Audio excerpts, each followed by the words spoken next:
From Kashmir, Nand Rishi died in 1440, at the age of about 63. He died at a small village in the year 1377, in the small Kashmiri village of Kamor, in the southern Anantnag district of the Kashmir Valley. A boy was born to a Muslim couple of Hindu origin.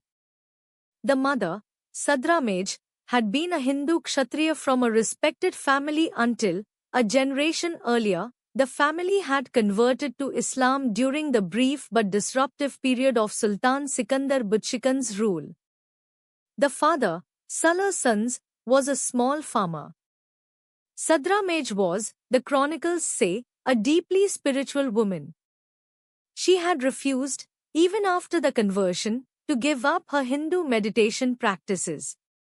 She would, in her own quiet way, recite both the Quranic prayers and the older Sanskrit shloks.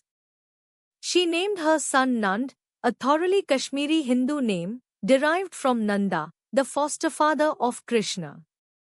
The Muslim clerics of Kamor disapproved. They told her she should give the boy a proper Arabic name. She refused. The boy grew up named Nand, in a household that practiced Islam but had not forgotten Hindu Kashmir. There is a famous incident in Nand's infancy that the Kashmiri tradition repeats. He refused, for the first 3 days of his life, to nurse. He simply turned his head away when offered the breast. His mother was distraught. The family feared the baby would die. On the 3rd day, a very old Hindu mystic, a woman known locally as Lal Ded, who is herself the subject of an earlier story in our series, came to the village. Lal Ded was at that time perhaps in her 70s. She had heard, from village gossip, of the strange baby who would not eat.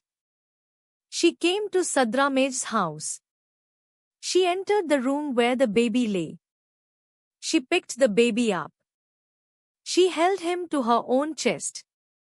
She said, in Kashmiri, 4 words that have echoed through Kashmiri religious history ever since, Ye yeli yelemi mi khali kheli.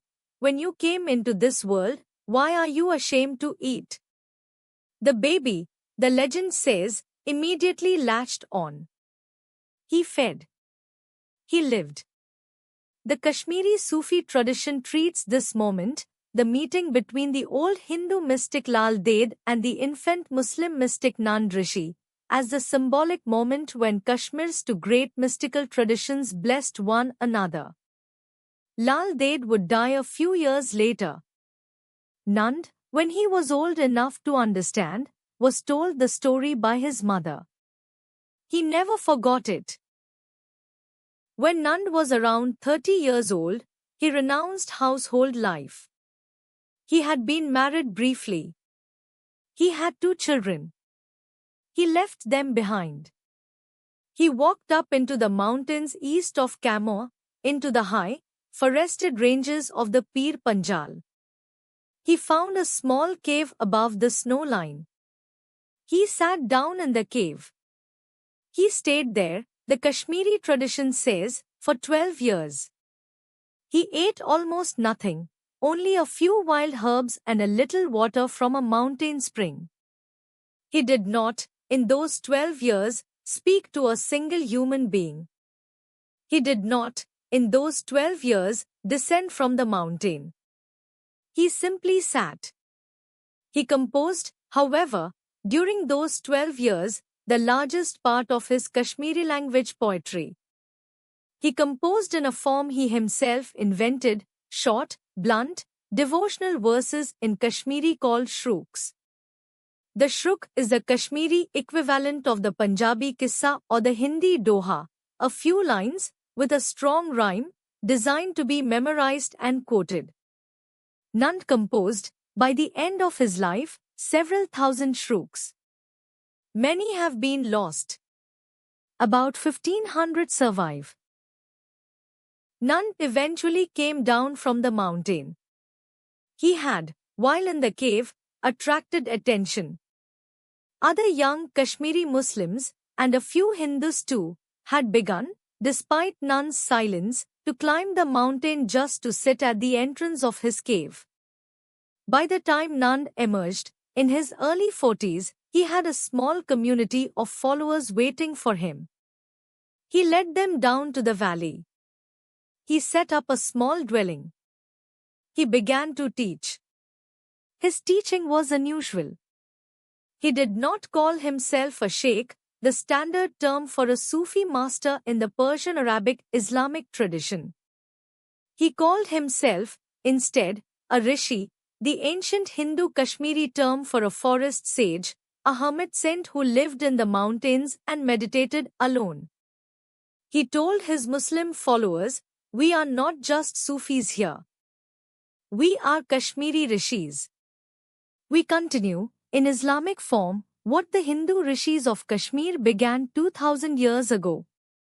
He created, with this insight, a distinctly Kashmiri form of Islam, known to history as the Rishi order or the Rishi Silsila of Kashmir. It absorbed the Hindu Kashmiri vegetarian tradition. It absorbed the Hindu Kashmiri meditation tradition. It absorbed the Kashmiri language for its poetry, rather than Persian or Arabic. It was, in some sense, the only Sufi tradition in the Islamic world that explicitly traced its lineage to a pre-Islamic, non-Muslim past. Nun's shruks in Kashmiri are short, hard, and unforgiving. He attacked his fellow Muslims for arrogance and showy piety. He attacked his Hindu neighbors when they grew complacent.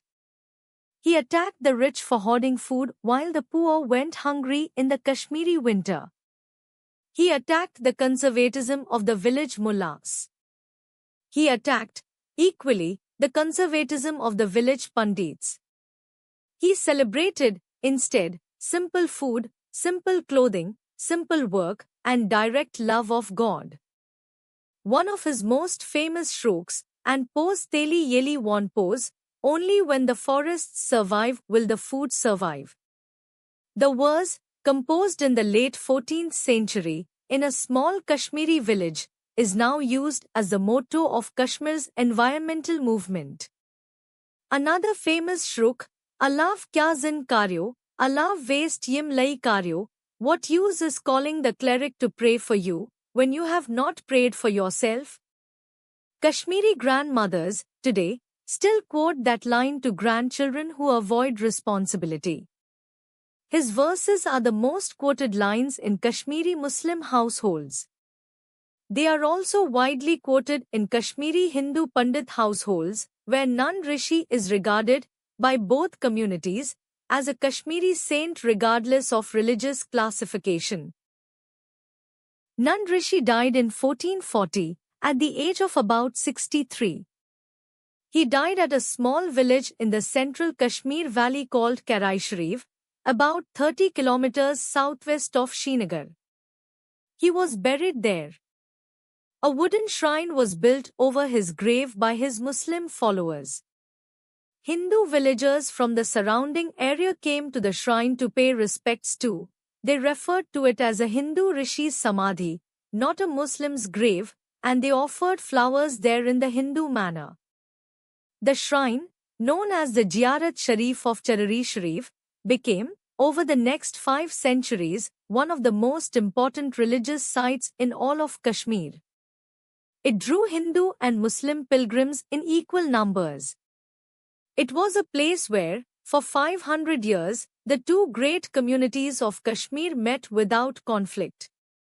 The shrine, tragically, was severely damaged during the Kashmir conflict in 1995, burned in a militancy-related siege. It has since been rebuilt by the Indian government as a national heritage site. Hindu and Muslim Kashmiris still visit. They still bring flowers. They still quote, at the door of the shrine, the same shruks of Nun Rishi that their grandparents quoted before them. Nun Rishi is known by many names in Kashmir. The Muslim community calls him, formally, Sheikh Nuruddin Noorani, Sheikh Nuruddin, the man of light. The Hindu Kashmiri Pandit community calls him, Informally, Nand Rishi or Sahajanand, the simple-hearted one. Sufi scholars writing in Persian called him Alandari Kashmir, the flag-bearer of Kashmir, the standard around which Kashmir's spiritual identity is rallied. The Indian government, when it issued a postage stamp in his honor in 1998, used the name Sheikh Nuruddin Noorani, but the stamp showed the wooden shrine at Charari Sharif, which Kashmiris of every community recognized. The Kashmiri language poetry of the late 14th century, when written down, is sometimes simply attributed to Sheikhul Alam, the teacher of the world. They are, all of these names, the same man, the son of a Hindu Kshatriya woman who had recently converted to Islam, who refused to drink milk until an old Hindu yogini blessed him, who sat in a cave for 12 years, who came down to lead a movement that joined Kashmiri Hinduism and Kashmiri Islam together for the next 600 years. Today, when a Kashmiri Muslim wants to give moral counsel to a fellow Muslim, they will quote Nand Rishi. When a Kashmiri Pandit wants to express grief about the divisions of the valley, they will quote Nand Rishi. When the children of both communities, growing up in the diaspora, learn the language of their ancestors, the shlokas of Nand Rishi are among the first lines they memorize. The man who refused to drink milk until an old Hindu mystic spoke 4 words to him grew up to become the only saint of Kashmir whom both communities, almost universally, agree to call their own. In a valley that has been politically divided for many decades and culturally divided for many centuries, the shared affection for this one 14th century Rishi remains, even today, the strongest thread that ties the two Kashmiri communities together. Tomorrow's story comes from another corner of India. Subscribe to walk with us through the folklore of every region, in your language.